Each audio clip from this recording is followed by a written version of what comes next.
Elecciones históricas en México. Está en juego el futuro del país que vive bajo la amenaza de la violencia de los carteles. Dos mujeres encabezan la contienda. El país azteca estaría a punto de elegir a su primera mujer presidenta. Las elecciones son las más grandes de su historia, con más de 20,000 cargos del Congreso y locales en disputa.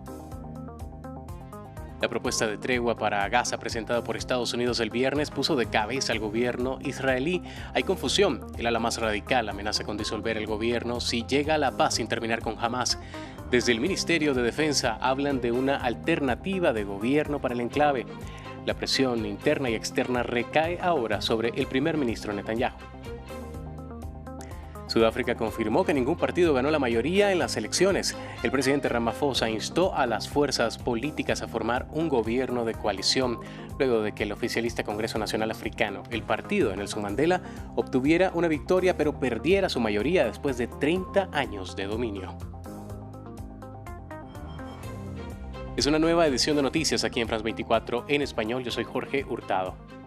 En México, dos mujeres se disputan la presidencia del país. Las elecciones son también las más importantes de la historia.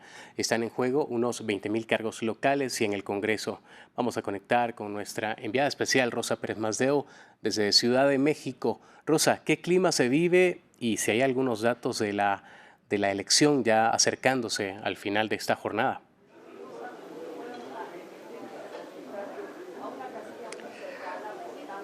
Hola Jorge, buenas tardes, un gusto saludarles de nuevo. Bien, la jornada se ha desarrollado, en palabras del Instituto Nacional Electoral, con bastante tranquilidad y orden. Todo es relativo, como decíamos, porque este ha sido el proceso electoral más violento quizás registrado aquí en México. Ha habido incidentes violentos en algunos puntos del país, por ejemplo en Puebla, no muy lejos de aquí de la capital, o también en Chiapas, pero destacan las autoridades electorales y también los observadores la tranquilidad relativa con la que se está pudiendo llevar a cabo la votación. Y finalmente también la autoridad electoral informó que prácticamente el 100% de las urnas, el 98% concretamente, se pudieron instalar, esto después de varias denuncias de retrasos en varios puntos de votación, ¿no? Y lo que hemos podido comentar con las personas que estaban haciendo filas para ejercer el derecho a voto era, por un lado, una cierta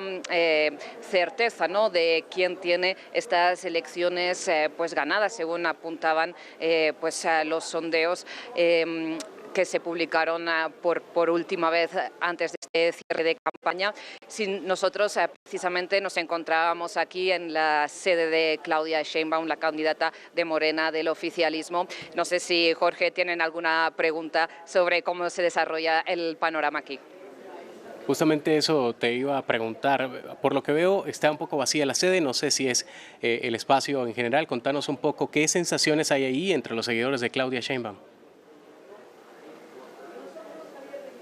Pues aquí en esta sede, en esta sala de prensa, como bien observas, el ambiente todavía es de bastante calma, porque hasta de aquí unas cuantas horas nos espera que se empiecen a conocer estos resultados del conteo rápido o estos resultados preliminares. Sí que en medios locales podemos encontrar ya sondeos a pies de urna de los equipos, tanto de Claudia Sheinbaum como de Xóchitl Gálvez, que aseguran o vienen a indicar que Claudia Sheinbaum sería la ganadora efectiva de estas elecciones presidenciales, pero este ambiente todavía, como bien ven a mis espaldas, está lejos de traducirse en un ambiente aquí en esta sede de campaña. Ya les digo, la noche será larga, sí, y estaremos aquí con ustedes para traérsela en France 24. Muchas gracias, Rosa. Y bueno, en otro punto de Ciudad de México también tenemos a Aurora Boyún, quien está haciendo una cobertura especial sobre esta jornada histórica ahí en México. Quiero preguntarle a Aurora, si la tenemos conectada ahora mismo, cuál es el ambiente y cómo se vivió la jornada en el punto donde se encuentra. Aurora, adelante. Hola, buenas tardes, Jorge.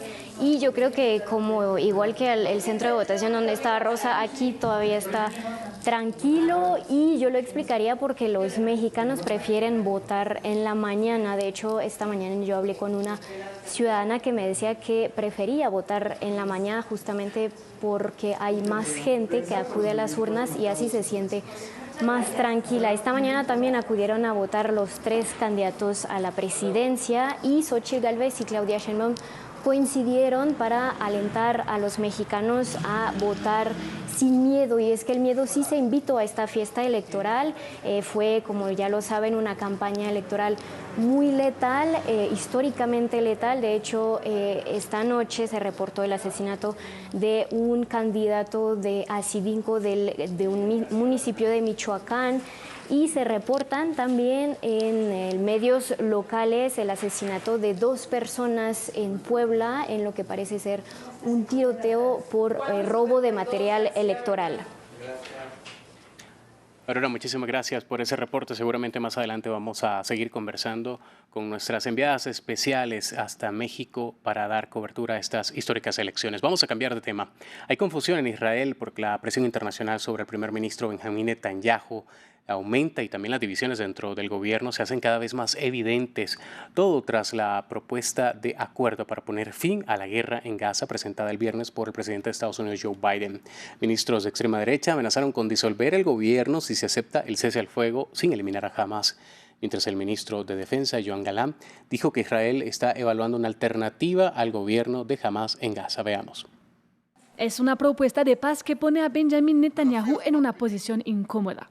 El viernes, el presidente estadounidense Joe Biden anunció un acuerdo de paz en 3 fases para poner fin a la guerra de Israel en Gaza. Después de trascendidos, este domingo, el principal asesor de política exterior de Netanyahu, Ofir Falk, dijo al Sunday Times que Israel había aceptado el acuerdo, pero señaló que había muchos detalles que resolver. Pero esto no trajo claridad sobre la posición final que adoptará Israel sobre el anunciado plan de tregua. Por una parte, el sector de extrema derecha que forma parte de la coalición gobernante rechazó abiertamente la propuesta, amenazando con disolver el gobierno si ésta se aceptaba. Es un acuerdo imprudente. Yo digo que si el primer ministro Benjamin Netanyahu sigue liderando este plan, desmantelaremos el gobierno. Además, el ministro de Defensa israelí Yoav Gallant reafirmó la necesidad de acabar con el poder militar y político de Hamas en la Franja de Gaza como condición para cualquier plan de tregua. Estas 2 acciones, la operación militar por un lado y por otro la capacidad de tener una alternativa de gobierno, permitirán alcanzar nuestros 2 objetivos importantes en esta guerra: derribar el gobierno de Hamas y su poder militar y devolver a los rehenes. Pero esto no es todo. Benjamin Netanyahu también se enfrenta a la presión de los partidos más moderados. Benny Gantz y Gadi Eisenkot, miembros del gabinete de guerra, pidieron el adelanto de las elecciones. Gantz incluso amenazó con abandonar su cargo si el primer ministro no aceptaba un plan de acción para después de la guerra. A esto hay que sumar a la población israelí, que también presiona para un cese al fuego y el regreso de los rehenes. El futuro político de Netanyahu está condicionado y debilitado. Presiones desde todas las alas del gobierno y la oposición se agregan a las que ejerce la comunidad internacional y la propia ciudadanía israelí. Mientras tanto, en Gaza, los rescatistas encontraron 50 cuerpos más en el campamento de refugiados de Jabalia, días después del final de la operación de 3 semanas de Israel. Con estos, el número total de restos descubiertos allí en los últimos días asciende a 120, según la agencia de noticias Wafa.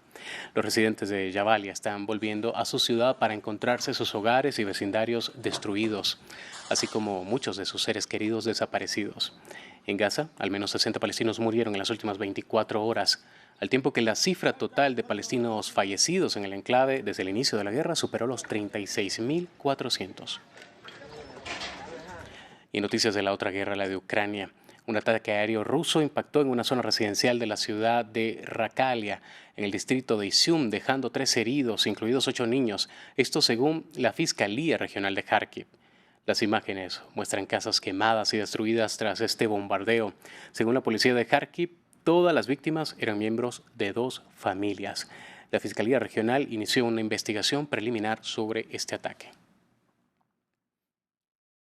En contraste, los habitantes de Moscú aseguran que la vida en la capital rusa no ha tenido mayor cambio a pesar de que el país se encuentra en una guerra. Bares, restaurantes y espacios culturales continúan operando y sus habitantes dicen no tener ninguna consecuencia más allá de un ligero aumento de los precios. Mientras que del otro lado de la frontera los ucranianos luchan desesperadamente por hacer frente a los avances rusos de los últimos meses. Andrés Triviño nos cuenta más. Bares y restaurantes llenos, amigos reunidos y una vida lejos de la violencia. A pesar de vivir en un país que completa más de 2 años en guerra, los habitantes de Moscú aseguran que más allá de la propaganda en las calles, el conflicto en curso con Ucrania no es algo notorio. Aquí la gente sale a pasear, se conoce, todo el mundo se divierte, vive, trabaja, vive su vida. Nada ha cambiado en esto. En el corazón de la ciudad, el emblemático teatro Bolshoi tiene sus entradas agotadas para una presentación de teatro, con un pequeño cambio: el aumento de los precios generalizados debido a las sanciones occidentales y el elevado gasto del gobierno ruso para completar su llamada operación militar especial a Ucrania. Hubo una especie de estancamiento durante los primeros 6 meses después del inicio del conflicto en Ucrania en 2022, pero esto finalmente no afectó la vida. Es como si comenzara a mejorar. Se volvió más caro, pero comenzó a ser mejor. A menos de 900 kilómetros de la capital rusa, en la región de Kharkov, las ruinas demuestran los avances reportados por el ejército ruso durante los últimos meses. Tras asegurar que han tomado el control de unos 880 kilómetros cuadrados de territorio ucraniano desde inicios de año. Todos estamos conmocionados por lo que hemos vivido. Sinceramente, no se lo deseo ni a mi peor enemigo. ¿Qué están haciendo? Esos no son seres humanos en el siglo XXI. Recientemente, el presidente ucraniano Volodymyr Zelensky recibió la autorización para utilizar armas fabricadas por sus aliados dentro de Rusia en la búsqueda de la defensa de su territorio. Sudáfrica anunció resultados electorales en mayoría clara, llevando a inéditas negociaciones entre las coaliciones. El presidente Cyril Ramaphosa llamó a los partidos a unirse para formar el primer gobierno de coalición nacional. Esto tras la pérdida del dominio de 30 años del oficialista Congreso Nacional Africano, el partido de Nelson Mandela, que liberó a Sudáfrica del sistema de apartheid en 1994. El partido ganó las elecciones, pero perdió la mayoría parlamentaria. Escuchemos. Muchas gracias a todos ustedes. Los anuncios finales de los resultados de las elecciones nacionales y provinciales de 2024 hoy representan en muchos sentidos una victoria para nuestra democracia como sudafricanos. También representa una victoria de nuestro orden constitucional, pero lo más importante es una victoria para todo el pueblo de Sudáfrica. Hemos celebrado otras elecciones exitosas que han sido libres, justas, creíbles y pacíficas. Vamos a la Luna porque China logró el alunizaje de su sonda Chang'e 6 en la llamada cara oculta del satélite terrestre. El aparato se encuentra en el Polo Sur, donde empezará a recolectar muestras de la superficie. Según los responsables, se trata de la misión lunar robotizada más compleja que ha realizado Beijing hasta el momento. Esto porque por primera vez las muestras tomadas volverán a la Tierra. Esta es la segunda vez que China aluniza exitosamente en la cara oculta del satélite. De esta forma llegamos al final de esta edición. Los invitamos a ampliar esta y otras noticias en nuestro sitio web www.france24.com. Será hasta la próxima.